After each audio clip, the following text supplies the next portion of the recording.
자, 이 시간에 우리 하나님의 말씀을 같이 나누도록 하겠습니다. 하나님의 말씀은 고린도 후서 9장 말씀입니다. 고린도 후서 9장 1절에서 15절까지의 말씀입니다. 고린도 후서 9장 1절에서 맨 마지막 절인 15절까지의 말씀, 다 같이 몸이 불편하지 않으시면 자리에서 일어나셔서 저와 여러분 한 절씩 교독하도록 하겠습니다. 제가 먼저 1절을 읽겠습니다. 성도를 섬기는 일에 대하여는 내가 너희에게 쓸 필요가 없나니 이는 내가 너희의 원함을 알미라. 내가 너희를 위하여 마게도냐인들에게 아가야에서 1년 전부터 준비하였다는 것을 자랑하였는데 과연 너희의 열심이 복 많은 사람들을 분발하게 하였느니라. 그런데 이 형제들을 보낸 것은 이 일에 너희를 위한 우리의 자랑이 헛되지 않고 내가 말한 것 같이 준비하게 하려 함이라. 혹 마게도냐인들이 나와 함께 가서 너희가 준비하지 아니한 것을 보면 너희는 고사하고 우리가 이 밑은 것에 부끄러움을 당할까 두려워하노라. 그러므로 내가 이 형제들로 먼저 너희에게 가서 너희가 전에 약속한 연보를 미리 준비하게 하도록 권면하는 것이 필요한 줄 생각하였노니 이렇게 준비하여야 참 연보답고 억지가 아니니라. 이것이 곧 적게 심는 자는 적게 거두고 많이 심는 자는 많이 거둔다 하는 이말이다. 각각 그 마음에 정한 대로 할 것이요 인색함으로나 억지로 하지 말지니 하나님은 즐겨내는 자를 사랑하시느니라. 하나님이 능히 이 모든 은혜를 너희에게 넘치게 하시나니 이는 너희로 모든 일에 항상 모든 것이 넉넉하여 모든 착한 일을 넘치게 하게 하려 하심이라. 기록된 바 그가 흩어 가난한 자들에게 주었으니 그의 의가 영원토록 있느니라 함과 같으니라. 심는 자에게 씨와 먹을 양식을 주시는 이가 너희 심을 것을 주사 풍성하게 하시고 너희 의의 열매를 더하게 하시고 너희가 모든 일에 넉넉하여 너그럽게 연보를 함은 그들이 우리로 말미암아 하나님께 감사하게 하는 것이라. 이 봉사의 직무가 성도들의 부족한 것을 보충할 뿐 아니라 사람들이 하나님께 드리는 많은 감사로 말미암아 넘쳤느니라. 이 직무로 증거를 삼아 너희가 그리스도의 복음을 진실히 믿고 복종하는 것과 그들과 모든 사람을 섬기는 너희의 후한 연보로 말미암아 하나님께 영광을 돌리고 또 그들이 너희를 위하여 간구하며 하나님이 너희에게 주신 지극한 은혜로 말미암아 너희를 사모하느니라. 같이 있습니다. 말할 수 없는 그의 은사로 말미암아 하나님께 감사하노라. 아멘. 아멘. 다 같이 자리에 앉으시겠습니다. 잠시 기도할게요. 하나님 아버지, 이 시간에 말씀하시는 이는 오직 하나님이십니다. 우리의 영적인 귀를 열어주시고 하나님의 음성을 듣게 하시며 하나님께서 말씀하시는 그 말씀이 내 귀에 들릴 때에 하나님 믿음으로 살겠습니다 라고 반응하며 결단하는 귀한 우리 믿음의 식구들 되게 하여 주시옵소서. 감사드리며 예수님의 이름으로 기도합니다. 아멘. 아멘. 성경은 하나님의 말씀입니다. 여러분 믿으십니까? 하나님께서 원저자셔요. 그런데 하나님께서 원저자시지만 하나님은 한 시대에 어떤 한 사람을 저자로 사용하셔서 이 성경책을 기록하게 하셨습니다. 그것을 신학적으로 영감, inspiration이라고 부릅니다. 그 가운데 정통적 교회는 유기적 영감서를 믿어요. 영어로는 organic inspiration이라고 하는 이 유기적 영감은 뭐냐면 하나님께서 한 저자를 사용하셔서 성경을 기록하실 때는 그 저자의 성품과 기질과 그리고 교육적인 지식과 재능과 그의 교양 이 모든 것을 그대로 사용하셔서 그 저자에게 하나님께서 인스파이어 영감을 주어서 기록하게 하셨다. 이것이 바로 유기적 영감설입니다. 오늘 본문을 예로 들면 하나님께서는 사도 바울을 사용하셨어요. 그래서 이 고린도 후서를 기록하게 하셨는데 그런데 그때 그가 직면한 그런 상황뿐만 아니라 그가 가진 성장 배경과 그가 가진 신학적인 어떤 사상과 그가 가진 어떤 성품 이런 것들을 사용하셔서 기록하게 하셨다라는 것이죠. 그렇기 때문에 이 편지가 1차적으로는 바울이 고린도 교회 교인들에게 쓴 편지의 형식이지만 이것이 우리에게 하나님의 말씀이 되는 것은 바로 원저자이신 성령님이 바울을 통해서 기록하게 하신 이 편지가 바로 저와 여러분에게 쓴 편지이기 때문에 오늘날 저와 여러분이 들어야 할 하나님의 말씀이 되는 것입니다.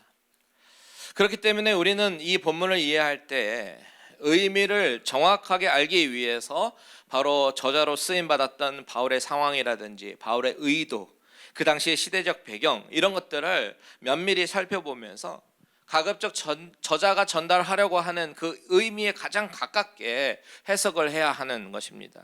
그리고 그것이 어쩌면 제가 설교자로서 여러분 앞에 해야 할 그런 숙제이기도 한 것이죠. 제가 탈봇신학교에 다닐 때에 설교학 교수님께서 이런 말씀을 하셨어요. 상상을 하라는 거죠. 설교를 하는 이 예배당 한켠에 이 본문의 저자가 앉아 있어서 제가 하고 있는 이 설교를 듣고 있다라고 상상을 하라고 얘기하십니다. 오늘 본문으로 보면 바울이 이 자리에 앉아 있다고 상상하는 거예요. 그러면서 바울이 제 설교를 들으면서 이건 아닌데, 이거는 내가 편지를 쓴 의도가 아닌데 라고 말을 한다면 그것은 잘못된 설교라는 것이에요. 제가 왜 이런 이야기를 하냐면요, 8장 1절부터 바울은 연보에 관한 이야기를 합니다. 그리고 그 이야기는 오늘의 본문까지 이어지죠. 그런데 이 본문은 하나님께 드리는 돈, 물질에 관한 이야기잖아요. 예민하고 민감한 주제입니다. 그렇기 때문에 좀 더 신중하게 접근하면서 해석을 해야 됩니다. 그런데 어떤 경우에는 설교자가 하고 싶은 이야기를 서포트하기 위해서 이 본문을 잘못 해석하는 경우가 종종 있기 때문에 우리는 가급적 바울의 의도를 잘 살려서 오늘 본문을 접근해 봐야 된다는 거예요. 지난 시간에 우리가 8장을 바라보면서 바울은 고린도 교인들에게 마게도냐 성도들의 그 연보의 예를 들면서 이제는 너희 차례다, 하던 일을 성취하라, 은혜를 성취하라 라고 말을 했던 그 부분을 묵상했었습니다. 이것은 바울이 봐라, 마게도냐 교인들도 이렇게 가난하고 힘든 중에서도 헌금을 했는데 너희들은 뭐냐, 어서 빨리 헌금해라, 이런 뜻이 아니라고 말씀드렸죠.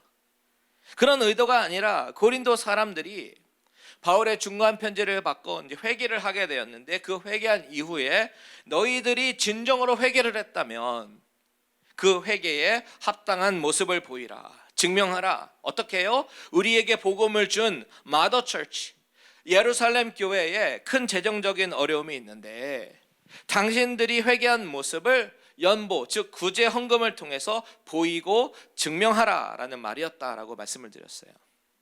이때 연보라는 단어를 원어로 봤을 때에 구제 헌금으로 더 가깝다라고 설명을 해드렸는데 오늘 본문 9장에 이르러서 바울은 이 연보에 관한 교훈을 좀 더 발전시켜서 이야기를 합니다. 먼저 바울은 고린도 교인들을 격려하는데요, 1절과 2절을 먼저 보시면 성도를 섬기는 일에 대하여는 내가 너희에게 쓸 필요가 없나니 이는 내가 너희의 원함을 알미라. 자, 바울은 이 고린도 교인들이요, 이 섬기는 일, 여기서 섬기는 일이라고 하는 것은 연보를 이야기하는 건데 이 일에 너희들에게 할 말이 없다, 너무나도 잘하고 있다, 너희들이 정말 이 연보를 원하고 적극적으로 원하고 있다는 사실 내가 안다라고 이야기하면서 칭찬을 합니다. 8장 10절, 이전에 8장 10절을 보면 이런 말이 있죠. 이 일에 관하여 나의 뜻을 알리노니 이 일은 너희에게 유익함이라. 너희가 1년 전에 행하기를 먼저 시작할 뿐 아니라 원하기도 하였은즉. 자, 1년 전에 고린도 교회에서 먼저 이 연보에 관한 움직임이 있었다라는 것이죠. 시작이 바울로부터 시작한 것이 아니라 교인들 사이에서 먼저 일어난 거예요. 그리고 그들의 마음, 그런 열심, 선한 마음, 이것이 바울에게 감동이 되었는지 바울은 그 모습을 칭찬하고 격려하는 것입니다.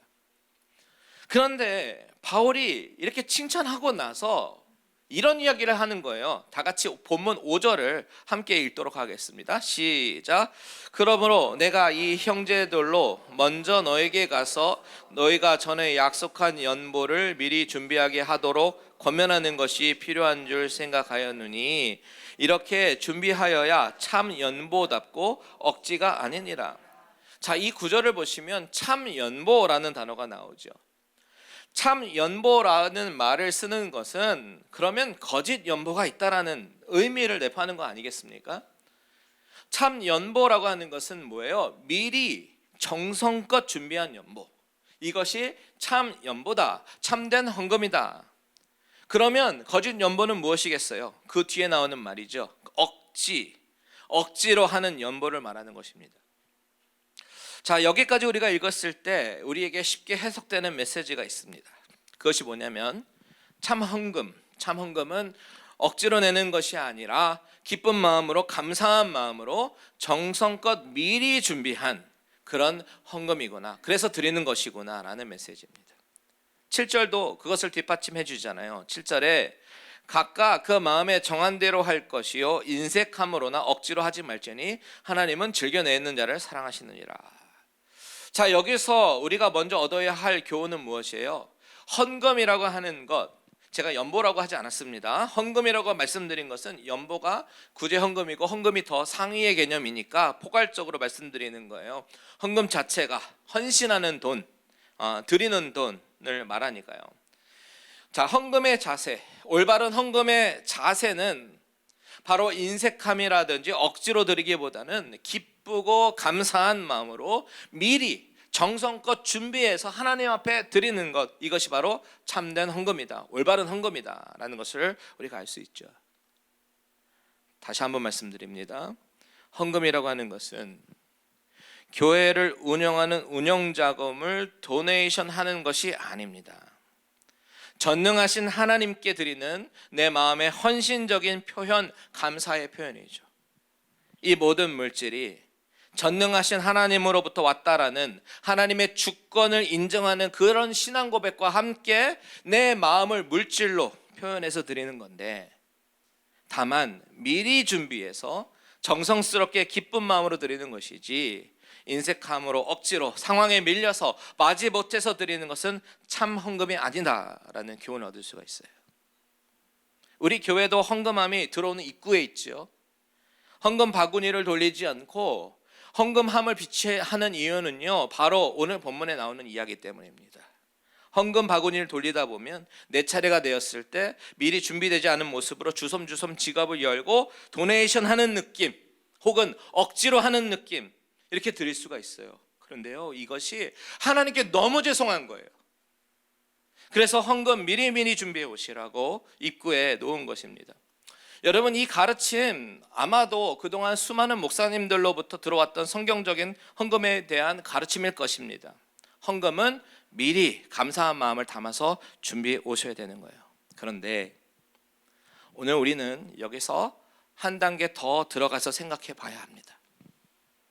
제가 지난주에 연보와 헌금에 대해서 분명히 구분을 지어서 설명을 드렸어요. 그러면서 지금 바울이 말하고 있는 연보라고 하는 것은 구제 헌금에 가까운 것이다 라고 말씀을 드렸죠. 그래 놓고선 오늘 본문에서 왜 헌금을 드리는 자세에 대해서 이렇게 말씀하시나 이렇게 생각하실 수가 있겠어요. 여러분, 5절을 다시 한번 보십시오. 5절을 보시면 연보라는 단어 앞에 여러분 성경에 보시면 2번이라고 숫자가 적혀 있고요. 그리고 쭉 내려가서 관절을 보면 뭐라고 되어 있냐면 헬라어로 복이다 이렇게 적혀 있는 것을 보게 되실 거예요. 실제로 5절을 원어로 보면 연보라고 번역된 단어에 욜로기아라는 단어가 쓰였어요. 앞서서 8장에서 쓰인 연보라는 단어와 다른 단어입니다. 앞장에서는 연보가 하플로테스, 관대함, 진실함, 솔직함 이런 단어지요. generosity, 관대하게, 너그럽게 드리는 그런 물질이라는 것이죠. 그런데 오늘 본문에서는 이 같은 연보라고 한글은 똑같지만 원어는 욜로기아라는 뜻인데 그 뜻은 blessing, 축복이라는 뜻을 가진 단어예요. 그런데 축복이라는 뜻뿐만이 아니라 훌륭한 은사, 즉 gift라는 뜻도 있고요. 또한 praise, 찬양이라는 뜻도 있어요. 그것이 율로기아입니다. 그래서 우리는 이 본문 5절에서 말하는 이 연보, blessing, 이 축복이 과연 어떤 축복일까? 무슨 blessing을 이야기하는가? 이것에 대해서 진지하게 생각해 보지 않을 수가 없는 것이죠. 이 본문을 우리의 관점으로 보게 되면, 즉 한국 사람의 전통에 비춰서 우리가 원하는 어떤 물질적인 축복에 맞춰서 생각을 하게 되면 어떤 결론이 도출이 되냐면 헌금은 하나님으로부터 오는 축복의 도구로 해석이 됩니다. 그래서 그렇게 해석하는 사람들은 6절과 10절을 인용하겠죠. 이것이 곧 적게 심은 자는 적게 거두고 많이 심은 자는 많이 거둔다 하는 말이로다. 10절에 보면 심는 자에게 씨와 먹을 양식을 주시는 이가 너희 심을 것을 주사 풍성하게 하시고 너희의 의의 열매를 더하게 하시리니. 자, 헌금은 미래를 위해서 심는 것이다. 씨와 먹을 양식을 주시는 하나님이 심을 것을 주셔서 풍성하게 하신다. 그래서 심는 만큼 많이 심으면 많이 거둔다. 이렇게 과거 부흥사 목사님들께서 말씀을 전하시고는 하셨어요. 그러다 보니까 기복신앙이 되는 것이죠. 그런데 우리가 생각해 봐야 되는 것은 과연 바울이 그것을 의도했을까라는 것입니다. 여러분, 정말 헌금 많이 하고 헌신 많이 하면 하나님이 많은 물질적인 축복을 주십니까? 그리고 그런 물질적인 축복받기 위해서 여러분 헌금하시는 것입니까? 다시 5절을 잘 보시면 여기 나오는 blessing은 받는 것이 아니라 드리는 것에 초점이 있다는 것을 우리가 주목해 봐야 합니다. 축복을 드린다라는 뜻이죠. 내 재능을, 기프트를 드린다. praise, 찬양을 드린다라는 뜻이에요. 여러분, 이 문맥이 어떤 문맥이에요? 어떻게 하면 가난한 사람들을 도와줄 것인가? 가난한 교회를 어떻게 하면 도와줄 것인가? 이것을 이야기하고 있는 문맥이에요. 누가요? 회개한 자들이, 다시 하나님께 돌아온 자들이 받은 은혜를 표현하는 방법에 대해서 이야기하는 것이죠. 그렇기 때문에 내가 축복을 받는 것에 초점이 돼서 내가 드리면 하나님이 더 많은 물질적 축복을 주십니다, 이렇게 이해하기보다는 내가 받은 은혜, 그 영적인 축복을 다시 하나님께 헌신하여 드리기 시작할 때 나는 그 축복의 통로가 된다라는 것이죠. 그래서 다른 사람들에게 그 영적인 축복이 흘러가게 하는 그 원리를 말씀하고 계시는 거예요. 자, 8절 보십시오. 8절 같이 한번 읽어볼게요. 시작. 하나님이 능히 모든 은혜를 너희에게 넘치게 하시나니 이는 너희로 모든 일에 항상 모든 것이 넉넉하여 모든 착한 일을 넘치게 하려 하심이라. 하나님이 무엇을 넘치게 하셨다고요? 모든 은혜를 넘치게 하셨대요. 바울은 지금 은혜를 이야기하고 있는 것입니다. 그리고 그 은혜로 착한 일을 넘치게 하려 하십니다. 11절도 보십시오. 11절 시작. 너희가 모든 일에 넉넉하여 너그럽게 연보를 함은 그들이 우리로 말미암아 하나님께 감사하게 하는 것이라. 자, 우리로 말미암아 누구께 감사하는 거예요? 하나님께 감사하게 한대요. 그런 도구로 쓰임 받는 거예요. 여기 11절에 연보라고 번역된 단어는 또 다른 단어가 쓰였어요. 그 단어의 뜻을 살려서 최대한 원어에 가깝게 번역을 하면 너희들이 이 일을 성취하고 완수하면 이란 뜻이에요. 너희들이 이 착한 일을 완수하게 되면 그들을 통해서 하나님께 감사하게 된다, 그런 이야기입니다. 고린도 교인들의 헌신을 통해서 그 도움을 받는 사람들은 하나님을 바라보게 되고 하나님으로부터 오는 축복에 하나님께 감사하며 하나님께 영광 돌리게 되는데, 그런 축복의 통로로 너희들이 쓰임받기 원한다. 바울은 그것을 이야기하는 것입니다. 여러분, 지난주 본문에 나오는 그 연보를 현대식으로 표현한다면 구제헌금 혹은 선교헌금도 이 연보에 해당한다라고 말씀을 드렸는데, 한번 생각해 보세요. 우리가 하나님께 감사함으로 기쁜 마음으로 드리는 이 선교헌금을 통해서 선교지에 있는 영혼들이 하나님을 알게 되고 하나님께 찬양을 하고 감사를 드리게 된다면 그 일에 귀하게 쓰임받는 일이 얼마나 귀한 일인가 하는 것입니다. 그런데 여기서 한 가지 더 생각해 봐야 됩니다. 다시 5절로 돌아올게요. 5절 맨 마지막에 어떤 말이 있냐면, 이렇게 준비하여야 참 연보답고 억지가 아니니라. 자, 미리미리 준비하여서 정성껏 감사하는 마음으로 드리는 것이 참 연보답고 거짓 연보가 아니다라고 말씀하잖아요. 근데 이 문맥으로 봤을 때 억지가 아니니라, 거짓 연보의 특징은 억지라는 것이죠. 그런데 우리가 이 단어도 원어로 볼 필요가 있습니다. 이 억지라는 단어 성경책에 있으신 분 보세요. 단어 앞에 또 3번이라고 쓰여 있죠. 그리고 밑에 내려가서 보면 뭐라고 쓰여 있습니까? 바로 탐심이라고 쓰여 있어요. 탐심. 여러분, 바울의 논조를 잘 보십시오. 바울은 지금 드리는 자의 마음의 동기를 주목하고 있어요. 여기서 억지라고 하는 말이 정말 드리기 싫은데 억지로 인색함으로 드리는 것, 그것도 말하는 것이겠지만 동시에 또 드리면서 탐심을 가지면서 드리는 것도 말하고 있대요. 헌금의 잘못된 동기가 만약에 욕심으로 인한 거라면 그것은 잘못되었다는 거죠. 즉 더 많이 얻으려는 잘못된 동기, 왠지 헌금을 후하게 드리게 되면 하나님께 더 복을 많이 받을 것 같은 그런 잘못된 기복신앙이 밑바탕이 되어서 드리는 헌금 옳지 않다라는 것입니다. 바울이 말하는 복은 받는 것이 아니라 드리는 것이라고 말씀드렸잖아요. 나누는 것입니다. 내가 받은 복을 나눌 때, 내가 받은 은혜를 나눌 때 그 복은 점점 퍼져나가고 나에게는 말할 수 없는 기쁨을 경험하게 만듭니다. 그래서 우리가 6절에서 심는 대로 거둔다, 이 거둠에 초점을 맞추기 시작하면요, 우리는 헌금을 투자의 개념으로 오해할 수가 있어요. 많이 들여서 많이 받는다, 이런 생각이 듭니다.